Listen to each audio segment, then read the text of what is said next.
Bonjour à tous et bienvenue sur ma chaîne consacrée à la philosophie stoïcienne. Aujourd'hui, je vais vous parler de 5 choses que vous devriez éliminer tranquillement de votre vie, selon les enseignements de Marc Aurèle, l'un des plus grands empereurs et philosophes romains. Marc Aurèle était un adepte du stoïcisme, une école de pensée qui prône la maîtrise de soi, la sagesse et la vertu. Il a écrit ses réflexions personnelles dans un livre intitulé « Penser pour moi-même », qui est considéré comme un chef-d'œuvre de la littérature et de la philosophie. Dans ce livre, Marc Aurèle nous donne des conseils pour vivre une vie heureuse et harmonieuse, en accord avec la nature et la raison. Il nous invite à éliminer de notre vie tout ce qui est inutile, nuisible ou perturbateur, et à nous concentrer sur ce qui est essentiel, bénéfique et constructif. Voici donc les 5 choses que vous devriez éliminer tranquillement de votre vie, selon Marc Aurèle. 1. Les jugements hâtifs et négatifs. Marc Aurèle nous dit que tout ce qui nous arrive est soit une occasion de développer notre vertu, soit une chose qui ne nous concerne pas. Il nous invite à ne pas nous laisser affecter par les événements extérieurs, qui sont indépendants de notre volonté, mais à les considérer comme des occasions d'apprendre, de grandir et de nous améliorer. Il nous conseille également de ne pas juger les autres, car nous ne connaissons pas leurs motivations, leurs circonstances et leurs difficultés. Il nous rappelle que nous sommes tous des êtres humains, qui partageons la même nature et le même destin, et qui devons nous entraider et nous respecter. 2. Les désirs excessifs et insatiables. Marc Aurèle nous dit que la source de tous nos maux est le désir de ce que nous n'avons pas, et l'attachement à ce que nous avons. Il nous invite à nous libérer de nos passions, qui nous rendent esclaves de nos besoins, de nos envies et de nos craintes. Il nous encourage à être satisfaits de ce que nous avons, à apprécier les choses simples et à remercier la Providence pour les bienfaits qu'elle nous accorde.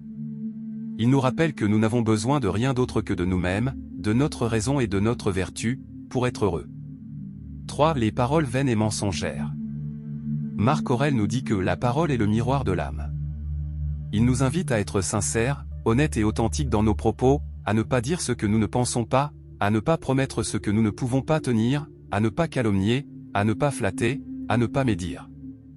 Il nous encourage à utiliser notre parole pour exprimer notre sagesse, notre bonté et notre bienveillance, pour transmettre notre savoir, pour conseiller, pour consoler, pour louer. Il nous rappelle que nous devons respecter la vérité, la justice et la dignité, dans nos paroles comme dans nos actes. 4. Les actions inutiles et nuisibles. Marc Aurèle nous dit que nous devons agir selon la nature, c'est-à-dire selon la raison et la vertu. Il nous invite à être actifs, productifs et utiles, à ne pas gaspiller notre temps, notre énergie et nos ressources, à ne pas faire ce qui est contraire à notre nature, à ne pas nuire à nous-mêmes ni aux autres.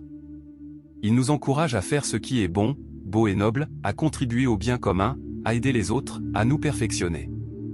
Il nous rappelle que nous devons être responsables, conséquents et exemplaires, dans nos actions comme dans nos intentions. 5. Les pensées négatives et destructrices. Marc Aurèle nous dit que nous sommes ce que nous pensons. Il nous invite à être positifs, optimistes et constructifs, à ne pas nous laisser envahir par les doutes, les regrets, les remords, les rancunes, les ressentiments. Il nous encourage à être confiants, courageux et résilients, à ne pas craindre les difficultés, les échecs, les critiques, les adversités. Il nous rappelle que nous avons le pouvoir de contrôler nos pensées, nos émotions et nos attitudes, et que nous pouvons les orienter vers le bien, le beau et le bonheur. Voilà, j'espère que cette vidéo vous a plu et qu'il vous sera utile. Si vous avez aimé cette vidéo, n'hésitez pas à la liker, à la partager et à vous abonner. Je vous remercie de votre attention et je vous dis à bientôt pour une prochaine vidéo sur la philosophie stoïcienne.